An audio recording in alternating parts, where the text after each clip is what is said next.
I know, it's still way too early to be talking about this, and of course, I'm not going to pretend that this mock draft is going to hold up perfectly 1 year from now, but we are here to deliver a way too early mock draft for the class of 2025, while the NBA draft spirit is still alive, basically just as a way to get all of you introduced to the biggest names in next year's class, as a way to tell you who to keep an eye on moving forward. This year's draft class was viewed by most as a pretty down year talent-wise, but with that being said, teams have been labeling the class of 2025 as the exact opposite, with a few potential big-time stars in the making on the way. Before we start though, it turns out a good amount of you watching right now aren't even subscribed to the channel, so if you enjoy the content, consider hitting the subscribe button, as not only does it help out a ton, but I'd also very much appreciate it. Now with that being said, let's begin. Starting with the first pick in the draft, the Washington Wizards select Cooper Flagg, who's going to Duke. Everything we've seen from Cooper Flagg to this point screams that he has the real deal potential in him to be a legit star in the making. He's a 6'9" wing player with truly top-tier creation skills off the dribble from all three levels, and can punish a defense in a plethora of ways. He's got professional footwork already as a 17-year-old, and I'm not exaggerating when I say that he would more than likely still have been the #1 pick in this year's draft at 17 years old as well. He gets to the basket and finishes strong, he can punish you from deep if you sag off, and he's also an incredibly promising passer for someone his size too, so if you go overboard to collapse on him, he's finding the open man. He leads a stacked recruiting class at Duke this upcoming season and will be must-watch TV there all year long. Next, with the second pick, the Charlotte Hornets select Ace Bailey, who is going to Rutgers. We just discussed how Flagg already has scouts excited, but Ace Bailey will be coming in looking to push him hard as a possible #1 pick as well. Just like Flagg, he's also a highly impressive 6'9" shot creator who has explosive athleticism to overwhelm slower defenders on top of it.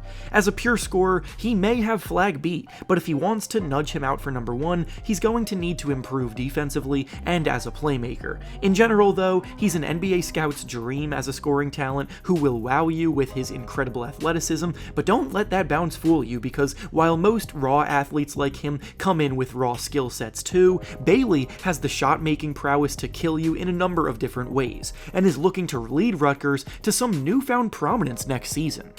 Next, with the third pick, the Portland Trailblazers select Kaman Maluash, who is going to Duke. That's right, Maluash will be joining #1 prospect Cooper Flagg at Duke next season, and together they could do a lot of damage.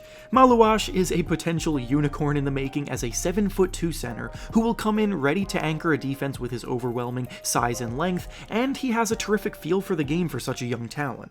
Offensively, he's very skilled with nice touch around the basket, promising shooting mechanics, and he understands when to pass and when to attack around the basket, so he doesn't get overwhelmed by too much defensive pressure.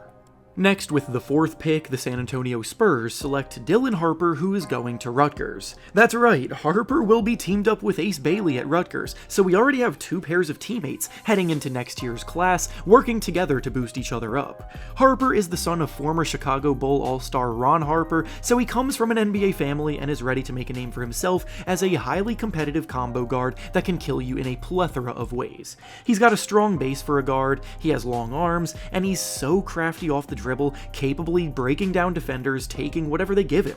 He can heat up at any moment, and when his three starts falling at a consistent rate, he could be nearly unstoppable, because he's an outstanding finisher when he gets to the rim. Up next, with the fifth pick, the Detroit Pistons select Jalil Bethea, who is going to Miami.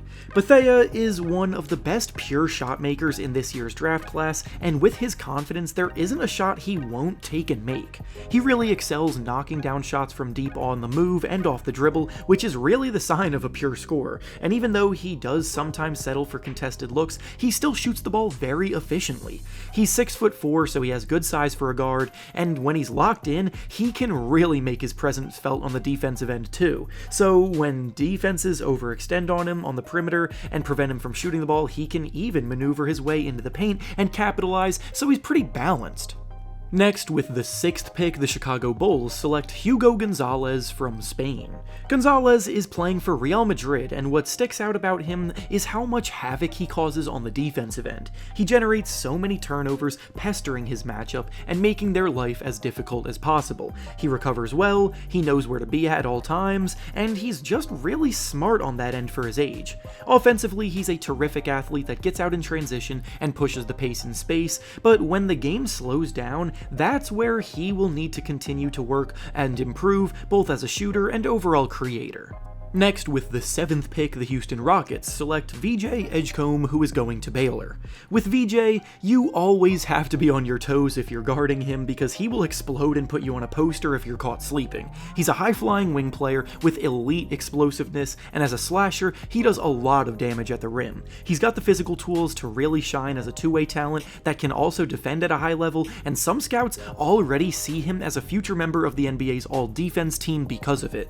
The hope is that he continues to improve as a shooter, because if he does that, then he will definitely be one of the first names off the board next year. Next, with the 8th pick, the San Antonio Spurs, who owned the Raptors pick, select Trey Johnson, who is going to Texas. This draft class is much more loaded with versatile scoring talent on the wing than there was in this year's draft class, and Trey Johnson is yet another player that falls into that category. At 6'6", he can play either wing position and plays with a score-first mentality. He shoots it with ease from beyond the arc with mechanics that will definitely translate, and is a quality free throw shooter, which is always a good sign of someone's shooting touch translating, and on top of that, he can also go to the rim and finish with power or touch, so again, you can't overextend or he will punish you. Next, with the 9th pick, the Utah Jazz select Liam McNeely, who is going to Connecticut. McNeely is coming from the prestigious Montverde Academy that has produced countless NBA players over the years, and he himself is a sharpshooter of this draft class. McNeely shot a formidable 45% from 3 last year in high school, so if you give him even a tiny bit of space, he's pulling the trigger and making you pay. At 6'7", and with a very high release, he comfortably shoots over the contests of defenders and remains relatively unfazed, so he comes in with all the attributes that you want from a sharpshooter. And finally, we'll round out the top 10 here with the Atlanta Hawks selecting Igor Demin, who is going to BYU. Demin actually played with Hugo Gonzalez at Real Madrid, but is making the leap to college basketball for the season. What scouts love about Demin's game is that he has such a natural feel for the game, and at 6'9", his combination of size and skill plus his sneaky explosiveness is pretty refreshing. He does need to bulk up a little bit as he is on the skinny side, but he's an unselfish player that makes good reads and isn't selfish with the ball in his hands, and for a good season at BYU, that could solidify the fact that he is a top 10 talent. And with that being said, that's all I have for you today. Make sure to like the video, subscribe to the channel, and comment down below what you think about next year's crop of talent. Thanks for watching, and I'll see you all next time.